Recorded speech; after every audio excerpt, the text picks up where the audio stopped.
कुछ लोगों के लिए स्पिरिचुअल एक्सपीरियंस करना एक एक्साइटमेंट होता है। They are very excited to experience something like hallucinations or maybe a spiritual euphoria. एक आध बार अगर कुछ अतरंगी पचरंगी दिख भी गया तो they think they have opened some sort of chakra in their body. Question is, कैसे पता चलेगा कि आप spiritual seeker हो? और maybe possibly you are a born spiritual person but you're not aware. तो आइए आज मैं आपको बताऊंगा ऐसे 10 साइन, 10 लक्षण अगर आपके स्वभाव में है तो शायद आप इस धरती पर कुछ सीखने, कुछ ढूंढने आए हैं। तो जुड़े रहे मेरे पॉडकास्ट के तीसरे एपिसोड ऑन पटेल स्पीकिंग, शुद्ध लोगों का शुद्ध पॉडकास्ट। दुनिया में 3 प्रकार के लोग मिलेंगे।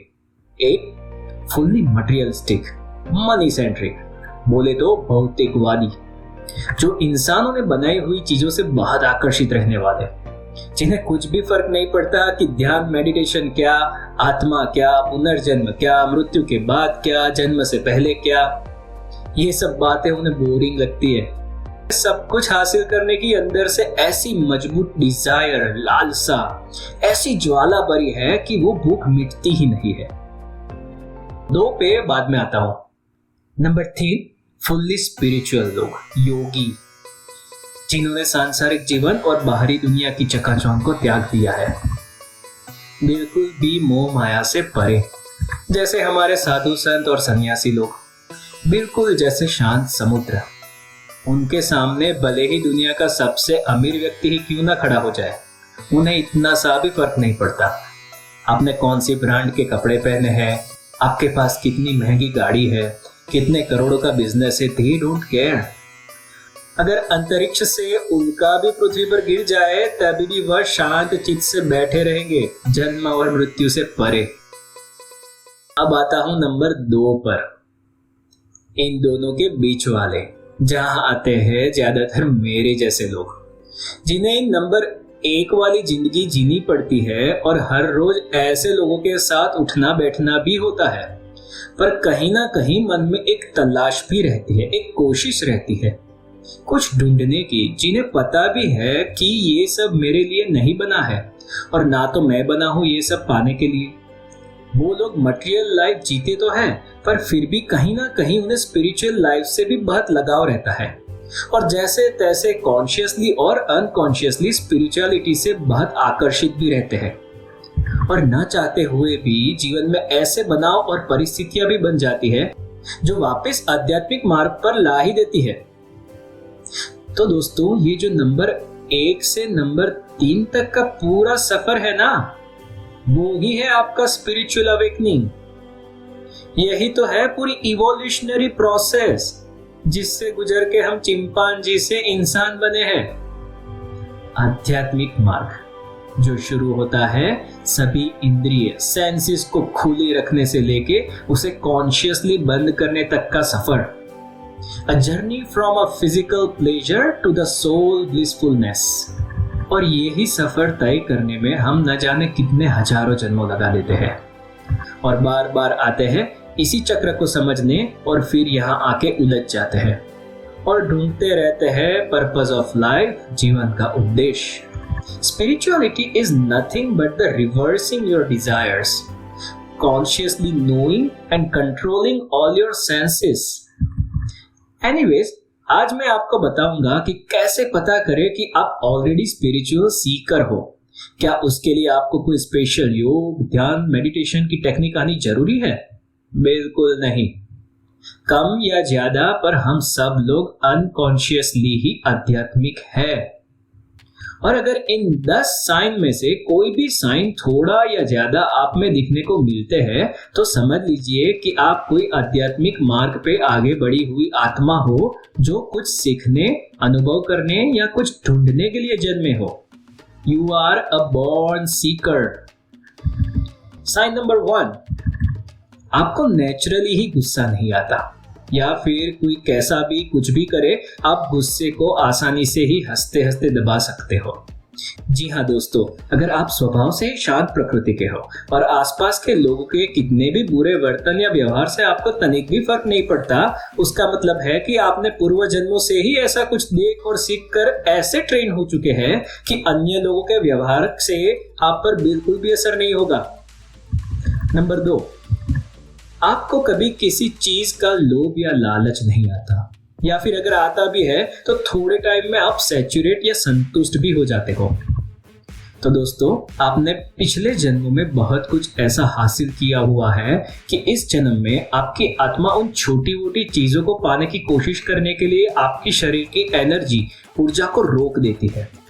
उसे तो कुछ इससे भी बड़ा चाहिए, इतना बड़ा कि इंसान की बनाई हुई चीजें उसे संतृप्त नहीं कर सकती। And so they give up giving too much efforts to get something they think it's not worth spending their life energies. Number 3, आप जल्दी किसी पे मोहित नहीं हो जाते। प्यार जरूर होता है पर एक डिटैचमेंट वाली फीलिंग भी हमेशा रहती है। अपने परिवार या मित्रों को बिल्कुल चाहते हो पर फिर अंदर से जानते भी हो कि आप इन सबसे अलग हो।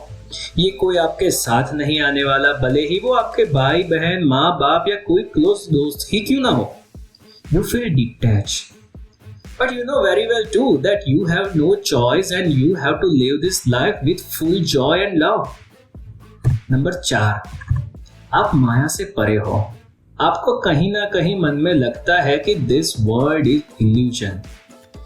आपके जीवन में कुछ बुरा घटता है या कोई विपरीत परिस्थिति भी आती है, या हो सकता है अपने जीवन में बहुत सारी मौत भी देखी होगी, पर फिर भी अपने आप को उससे अलग रखते हुए समझ जाते हो कि ये लाइफ एक वीडियो गेम जैसा है जिसमें एक के बाद एक चैलेंजेस आते रहते हैं और आपको बस उसका सामना करना होता है, बिकॉज ये गेम का प्रोग्रामर कोई और है और आप तो उसमें फिट किए हुए एक character. And all you have to do is do your best and accept the reality. बस जीते जाओ और आगे आगे देखते जाओ होता है क्या। साइन नंबर 5, आपको कभी जेलसी, ईर्ष्या नहीं आती। आपके दोस्त, कलीग, अड़ोस पड़ोस के बच्चे या परिवार का कोई कितना भी अमीर बन जाए, लाइफ में आपसे बात आगे भी निकल जाए या फिर उसकी वाहवाही हो जाए, पर आपको कुछ फर्क नहीं पड़ता। उल्टा आपको आनंद मिलता है और उसके लिए अच्छा फील होता है। तो समझिएगा कि आपकी आत्मा ने इस स्वभाव को पाने के लिए बहुत मेहनत की हुई होती है और किसी के या समाज के दिखावे से आपके अपने स्वभाव को कभी भी बदलने की कोशिश मत करना। साइन नंबर 6, आपको कोई अहंकार नहीं है। Down to earth, no show off. चाहे कितना भी मिला हो, कितना भी कमाया हो, पर कभी उस बात का घमंड नहीं करते। बस वही सोच के कि ये सब तो आज है, कल चला भी जाएगा। नंबर 7, आप खाने पीने की चीजों पे, एंटरटेनमेंट के साधनों पे, अपने लुक्स या dressing sense, comfort, sexual life या वैसी प्रवृत्तियों के ऊपर जरूरतों से ज्यादा महत्व नहीं देते हैं। तो समझ लेना कि आप वाकई एक संतुष्ट आत्मा हो। नंबर 8, आप नेचुरली ही सुबह 4-5 बजे उठ जाते हो। सनराइज, सूर्योदय से पहले ही अगर आपकी आंखें खुल जाती है बिना किसी एफर्ट या अलार्म रखे, जिस समय सारी प्रकृति भी उठ जाती है, तो समझ लेना कि आपका प्रकृति के साथ का जो बॉन्डिंग है, जो जुड़ाव है, वो बहुत स्ट्रांग है। अगर ये कुछ दिन भी होता है ना, तो प्रयत्न कीजिए कि आप रात को हो सके तो जल्दी सो जाए और इस आदत को अपना रूटीन बनाने की कोशिश करें। नंबर 9, आप इमोशनली इंटेलिजेंट हो। दोस्तों, आजकल आर्टिफिशियल इंटेलिजेंस के जमाने में साइंस के सामने सबसे बड़ी अगर चैलेंज है तो वो है इमोशनल इंटेलिजेंस, जो कोई प्रोग्रामिंग या ट्रेनिंग से नहीं मिलती है। वो आत्मा कितने जन्मों के अनुभव के साथ लेकर आती है। किसी भूखे को देख अगर आपके मन में पहले उसे खिलाने की इच्छा होती है, या फिर किसी रोते को देख आपकी आंखों में आंसू आ जाते हैं, कोई जानवर या पशु के प्रति अपने आप प्रेम आ जाता है, तो वो आपकी आत्मा का स्वभाव है। हर कोई उसे नहीं कर पाता। नंबर 10, आपको डेजाऊ फीलिंग बहुत बार आती है। जैसे कभी कभी ऐसा लगता हो कि ये मेरे साथ पहले भी कभी हो चुका है, या फिर कई बार चीजें होने के पहले ही उसका आभास हो जाता है। या फिर कोई आपके लिए कुछ साजिश करता हो या कोई आपके बारे में नेगेटिव सोच रहा हो तो आपको तुरंत ही उसका ख्याल लग जाता है। तो समझिए कि यूनिवर्स में छिपी ऐसी शक्तियां, जिसे कोई एंजल कहता है, कोई गुरु कहता है, वो आपको मदद करना चाहती है और आपके लिए जो अच्छा है वो करने में आपके साथ जुड़ जाती है।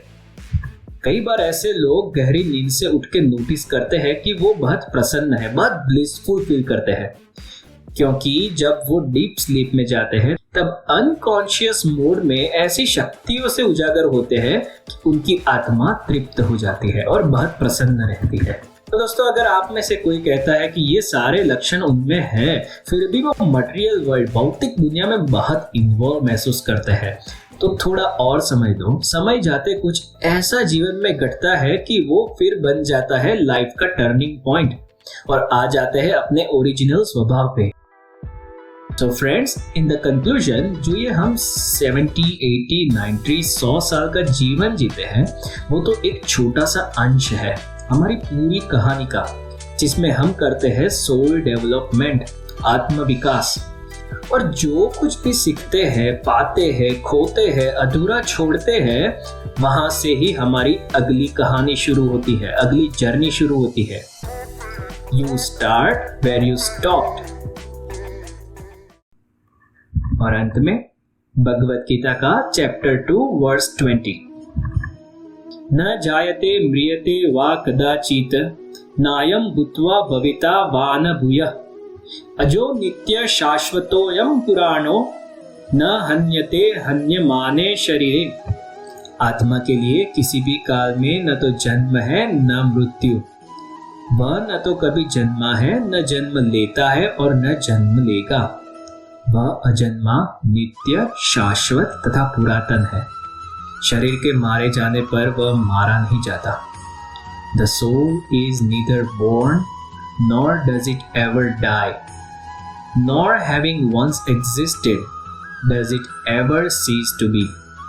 The soul is without birth, eternal, immortal and ageless. It is not destroyed when the body is destroyed. और अगर ऐसी अच्छी और शुद्ध बातों को सुनना चाहते हैं और मेरे इस अच्छे कार्य के साथ जुड़ना चाहते हैं तो कर दीजिए मेरी चैनल पटेल स्पीकिंग को सब्सक्राइब। धन्यवाद। हरे कृष्णा, हर हर महादेव।